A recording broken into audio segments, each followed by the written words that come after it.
ituko dut Erlantz. Kaixo Erlantz, zelan zauz? Ondo, zer nahi dozu? Nahi duzu kalean geratu? Bale, non geratzen geratzen, noiz? 10 minututan etxe ondoan geratuko gara, bale? Bale, han ikusiko gara. Bueno, agur.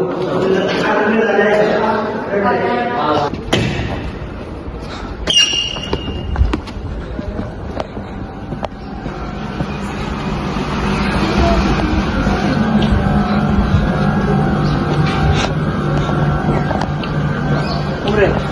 Zelan? Hau ez Mikel dira. Guazen? Ba. Errazu zutxe gertatu zen Mikel direkin orain dara egun urte. Zer gertatu zen? Ba, Pikatzera, beste egun batean etorriko gara, ematen dugu zer dagoela. hemen zerbait garrantzitza egin behar dugu. Egun batean etorriko gara pikatzera?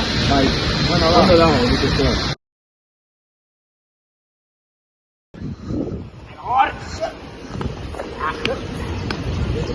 Oiba!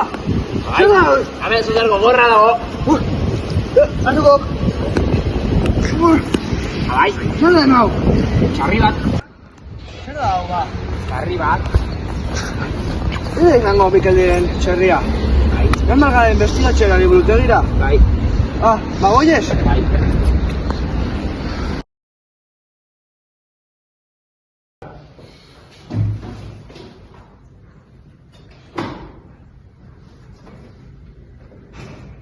Hemen igual dago informazioa, Mikel direna. Eskerrik asko.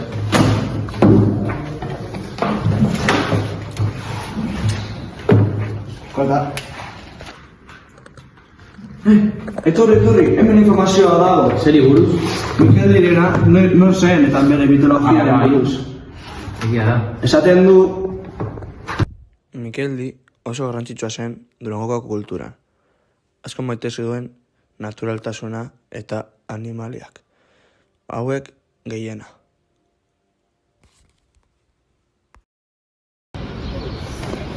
Ze pozik namen, ni hemen nire animalek. Baina Mikeldi esen hain normala. Zerbait arraroa zeukan. Behare txerriarekin hitz egiten zuen. Salvador! Agun! Ondo, Ez hau sobre guzkitan. bai, oso lasai.